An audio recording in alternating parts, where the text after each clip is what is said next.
अस्सलाम वालेकुम student, this is Shahzad Kamal with a new topic adjustment to final accounts. देखिए students बड़े कंफ्यूज नज़र आते हैं whenever I ask them about adjustment to final account. They think that adjustment is only about accrual and prepayment, but is a lot more than that. Adjustment है क्या? देखिए accounting system जो design किया गया है उसमें सबसे पहले ये चीज़ डिज़ाइन की गई कि बिज़नेस को 6 हेड्स में डिवाइड किया गया, ठीक है। Asset, liability, revenue, expense, capital and drawings. फिर ये कहा गया कि what ever transaction happens in a business, उन ट्रांजैक्शंस को हम इन 6 हेड्स के अंदर कंटेन कर सकते हैं और उनका एक डुअल इम्पैक्ट क्रिएट कर सकते हैं विद 1 डेबिट एंड 1 क्रेडिट। जो लॉ इसी तरह से डिज़ाइन किया गया कि हर ट्रांजैक्शन का डुअल इम्पैक्ट आए और एक अकाउंट क्रेडिट हो, एक अकाउंट डेबिट हो। वहाँ तक भी सिचुएशन अंडर कंट्रोल थी। उसके बाद कहा गया कि जितने बैलेंसेस एक्सट्रैक्ट किए जाएँ लेजर अकाउंट से, उनका एक ट्रायल बैलेंस प्रिपेयर किया जाए और उस ट्रायल बैलेंस की हेल्प से फाइनल अकाउंट्स यानी स्टेटमेंट ऑफ फाइनेंशियल परफॉर्मेंस और statement of financial position prepare किया जाए, जिसको हम इनकम स्टेटमेंट और बैलेंस शीट भी कहते हैं। लेकिन जब ये बनाने की बारी आई वहाँ पर प्रॉब्लम्स अराइज हुई कि ये सिस्टम इतना स्मूथ नहीं है जितना सोचा गया था, और फिर इसमें जो फ्लॉज थी, जो प्रॉब्लम्स थी, उनको रिजॉल्व करने के लिए एडजस्टमेंट्स डिज़ाइन की गई। तो हम ये देखेंगे कि वो प्रॉब्लम्स क्या थी और उनको कैसे रिजॉल्व किया गया, वाई एडजस्टमेंट्स आर नीडेड। सबसे पहली problem number 1, balances of income and expense accounts are not needed to be carried forward. How to close them? देखिए एक साल के इनकम और एक्सपेंस अकाउंट के बैलेंसेस हमें अगले साल नहीं कैरी फॉरवर्ड करने होते, क्योंकि इनकम और एक्सपेंस अकाउंट्स के बैलेंसेस प्रॉफिट कैलकुलेशन के लिए यूज़ होते हैं फॉर दैट पर्टिकुलर ईयर जिसको वो बिलोंग करते हैं, और हमें फर्दर उनकी ज़रूरत नहीं होती। हमें ईयर 1 के इनकम और एक्सपेंसेस को ईयर 2 की प्रॉफिट कैलकुलेशन में नहीं इन्वॉल्व करना होता। तो these balances are unnecessary in the following years. इनको कैसे क्लोज करें? क्योंकि जो अब तक हमने सिस्टम पढ़ा था उसमें ये तो था कि जी जो भी टोटल्स हों उनको आप क्लोजिंग बैलेंस में एडअप कर दें, लेकिन इन बैलेंसेस को क्लोज कैसे करेंगे? हमें ये तो पता है कि इन बैलेंसेस को हम इनकम स्टेटमेंट में लिखते हैं, लेकिन क्लोज कैसे करेंगे ये ऑफिशियली हमें नहीं पता था। इसका जो एक सोल्यूशन डिज़ाइन किया गया वो ये डिज़ाइन किया कि स्टेटमेंट ऑफ फाइनेंशियल परफॉर्मेंस यानी income statement is the place where income and expenses are to be entered for calculating profit और loss for the year. So, statement of financial position performance was designed as a ledger account. यानी आपका जो income statement है technically it's a ledger account with debit and credit to accommodate income and expense accounts. But normally it is presented in a vertical statement form to maintain understandability for stake holders. ठीक है, IS1 जो है उसमें एक concept है understandability का, जो ये कहता है कि स्टेक होल्डर्स को फाइनेंशियल स्टेटमेंट्स ऐसे फॉर्मेट में प्रेजेंट किए जाएं जो उनके लिए अंडरस्टैंडेबल हो। लेजर अकाउंट यानी डेबिट क्रेडिट टी अकाउंट से वो लोग प्रॉपर्ली अंडरस्टैंड कर सकते हैं जिनको अकाउंटिंग नो हाउ हो। स्टेक होल्डर जिसमें ख़ास तौर पे इन्वेस्टर एक ऐसा एरिया है जिसमें हर किस्म के लोग होते हैं। बहुत से लोग अकाउंटिंग की नॉलेज रखते हैं, बहुत से नहीं रखते। तो उनकी अंडरस्टैंडेबिलिटी मेंटेन करने के लिए आप स्टेटमेंट फॉर्मेट यानी वर्टिकल फॉर्मेट यूज़ करते हैं बैलेंस शीट का और इनकम स्टेटमेंट का।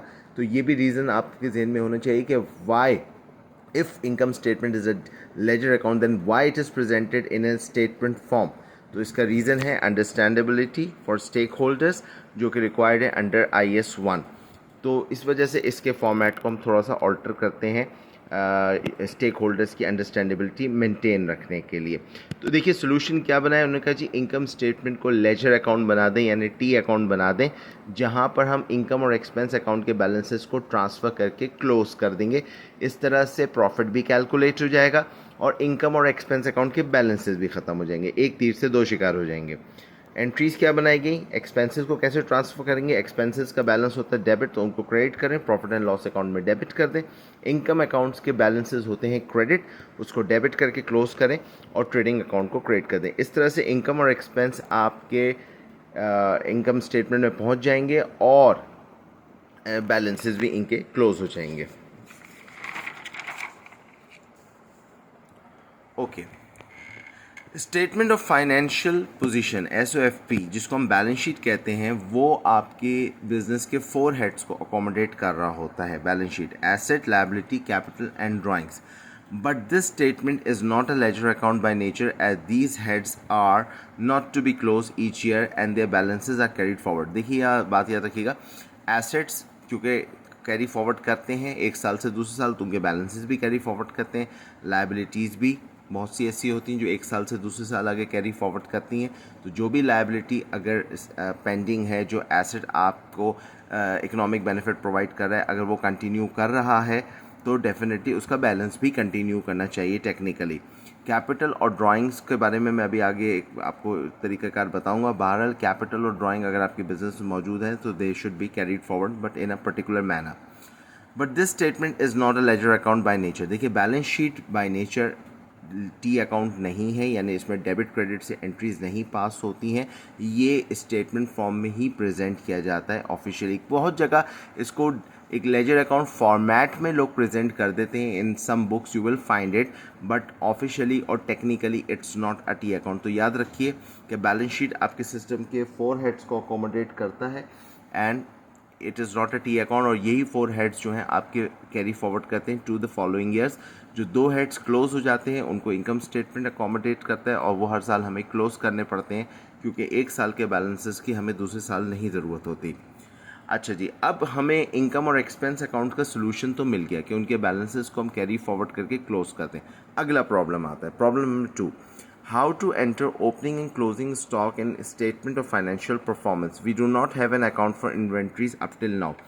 जितनी अकाउंटिंग आपने बेसिक्स पे स्टडी की है उसमें आपने कोई पर्टिकुलर इन्वेंट्री या स्टॉक अकाउंट नामी चीज़ नहीं देखी होगी। जो परचेज़ करते हैं वो परचेज़ अकाउंट में डेबिट होता है, जो सेल करते हैं वो सेल अकाउंट में क्रेडिट होते हैं, but you do not have a particular account for inventory.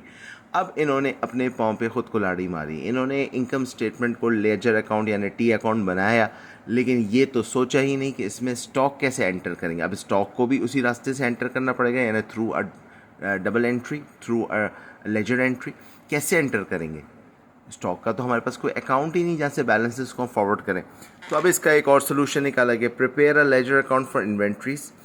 यानी उन्होंने ये कहा जी अब आप इन्वेंट्रीज के लिए लेजर अकाउंट प्रिपेयर करें, specially closing inventories calculated after physical count and check at year end. This value does not come automatically from any account. देखिए बिजनेस जब शुरू होता है तो पहले साल उसके पास कोई ओपनिंग इन्वेंट्री नहीं होती, तो पहले साल क्लोजिंग इन्वेंट्री आती है, ये क्लोजिंग इन्वेंट्री अगले साल ओपनिंग बनती है, फिर अगले साल क्लोजिंग कैलकुलेट होती है एंड सो ऑन।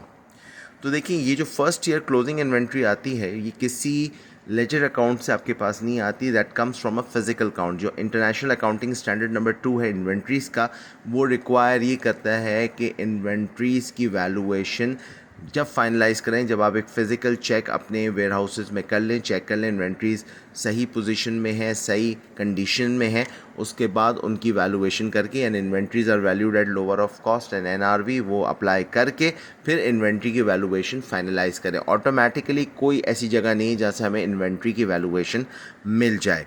तो ये जो भी वैल्यूएशन हम इन्वेंट्री की करते हैं इसको फिर हम बाकायदा एक डबल एंट्री के थ्रू इनकम स्टेटमेंट की गाड़ी पे चढ़ाते हैं यानी पहुंचाते हैं। फर्स्ट ईयर सिर्फ क्लोजिंग इन्वेंट्री होगी, calculate inventory and pass this entry. वो एंट्री क्या होगी, इन्वेंट्री अकाउंट एक स्पेशली बनाया जाएगा, उसको डेबिट करेंगे, और ट्रेडिंग अकाउंट यानी स्टेटमेंट ऑफ फाइनेंशियल परफॉर्मेंस का जो ट्रेडिंग अकाउंट सेक्शन है उसको हम क्रेडिट करेंगे। इस तरह से ईयर 1 में क्लोजिंग इन्वेंट्री आपके इनकम स्टेटमेंट तक पहुंच जाएगी। सेकेंड ईयर यही बैलेंस कैरी फॉरवर्ड कर जाएगा सेकेंड ईयर में इन्वेंट्री का, और सेकेंड ईयर आपके पास ऑलरेडी ओपनिंग इन्वेंट्री मौजूद होगी। Opening inventory is same as last year closing inventory. During this during the year this figure is not needed anywhere. देखिए जो ओपनिंग इन्वेंट्री का फिगर होगा ईयर 2 में, वो पूरे साल हमें कहीं ज़रूरत नहीं पड़ेगी उसको दिखाने की, सिर्फ जब सेकेंड ईयर क्लोज होगा उस वक्त जब सेकेंड ईयर का इनकम स्टेटमेंट बनेगा वहाँ पर ओपनिंग इन्वेंट्री में हमें इसकी ज़रूरत होगी। ठीक है, अब सेकेंड ईयर एंड पे हम करेंगे क्या? अब हमें सेकेंड ईयर एंड पे 2 काम करने। एक तो काम ये करना है, first enter opening inventory in the trading account, जो आपके पास ऑलरेडी इन्वेंट्री अकाउंट में मौजूद होगी। उसकी एंट्री क्या होगी, trading account debit, inventory account credit. इस तरह से आप ओपनिंग इन्वेंट्री जो पूरे साल आपने पेंडिंग रखी इन्वेंट्री अकाउंट में, सिर्फ इसलिए कि जब सेकेंड ईयर का इनकम स्टेटमेंट बनेगा वहाँ पे आपको इसकी ज़रूरत होगी, जब ज़रूरत पड़ी आपने उसको क्लोज़ कर दिया, ट्रेडिंग अकाउंट डेबिट किया, इन्वेंट्री अकाउंट क्रेडिट किया, और इस तरह से इस अकाउंट को टेम्परेरीली क्लोज़ कर दिया।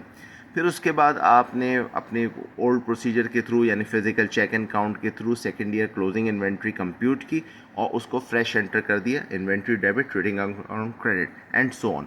तो हर साल यही साइकिल चलती है। आपके पास जो ओपनिंग इन्वेंट्री अकाउंट में पेंडिंग आ रही होती है उसको आप कुछ नहीं करते, पूरे साल जब ईयर क्लोज होता है आप उसको ट्रेडिंग अकाउंट में ट्रांसफ़र कर देते हैं। उसके बाद फिर आप फ्रेश कंप्यूट करते हैं क्लोजिंग स्टॉक और उसको सेकेंड एंट्री के थ्रू ट्रांसफ़र कर देते हैं। ये दोनों एंट्रीज आपके सामने हैं इस वक्त। हर साल यही प्रोसीजर चलता है। इसको मैं थोड़ा सा एग्जांपल से क्लैरिफाई कर दूं क्योंकि ये एरिया अक्सर स्टूडेंट्स को कंफ्यूजिंग लगता है। फॉर एग्जांपल बिजनेस का फर्स्ट ईयर क्लोजिंग स्टॉक $10,000 है और सेकेंड ईयर क्लोजिंग स्टॉक $8,000 है। तो ये इन्वेंट्री अकाउंट कुछ इस तरह से बनेगा। देखिए, फर्स्ट ईयर इन्वेंट्री अकाउंट आपने बनाया, उसमें फर्स्ट ईयर का क्लोजिंग स्टॉक आपने एंटर कर दिया, इन्वेंट्री डेबिट, ट्रेडिंग क्रेडिट, ये 10,000 आपको नज़र आ रहा है। फिर इसको आपने क्लोज किया बैलेंस और उसको कैरी फॉरवर्ड कर दिया to the next financial year. 2001 में पूरे साल ये 10,000 का opening balance as it is रखा रहा टिल 31 दिसंबर। जब आप इनकम स्टेटमेंट बनाया आपने सेकेंड ईयर का, तो उस वक्त आपने इस ओपनिंग स्टॉक को ट्रेडिंग अकाउंट में ट्रांसफ़र कर दिया। This is adjustment number 1। अच्छा, उसके बाद ये अकाउंट टेम्परेरीली क्लोज हो गया। फिर आपने फ्रेश कंप्यूट की क्लोजिंग इन्वेंट्री सेकेंड ईयर के विच कम्स टू 8,000। फिर आपने उसको एंटर किया, inventory account debit, trading account credit, this adjustment number 2। और इस तरह 8,000 का बैलेंस कैरी फॉरवर्ड कर जाएगा to year 3 as opening inventory of year 3। Okay, so that's how the inventory cycle goes on and on. हर साल इसी तरह चलता है और इन्वेंट्री रिकॉर्ड होती रहती है। तो प्रॉब्लम नंबर 2 को इस तरह से रिजॉल्व किया गया। फिर आई problem number 3, how to deal with advance and accrual receipts or payment of incomes and expenses as only income and expense for the year are required in financial account। देखिए, according to matching concept या accrual concept भी हम उसको कहते हैं, सिर्फ income और expense वही आपके फाइनल अकाउंट में आनी चाहिए, यानी कि प्रॉफिट एंड लॉस अकाउंट में आनी चाहिए। ठीक है, तो अकॉर्डिंग टू एक्रूवल और मैचिंग कॉन्सेप्ट हमें सिर्फ वो इनकम या एक्सपेंस एंटर करनी होती है अपने इनकम स्टेटमेंट में, यानी स्टेटमेंट ऑफ फाइनेंशियल परफॉर्मेंस में, जो उस 12 मंथ्स को बिलोंग करती है। उसके अलावा कोई इनकम और एक्सपेंस हमारे सिस्टम में नहीं आ सकता। तो ये चीज़ हमें क्लियर रखनी होती है।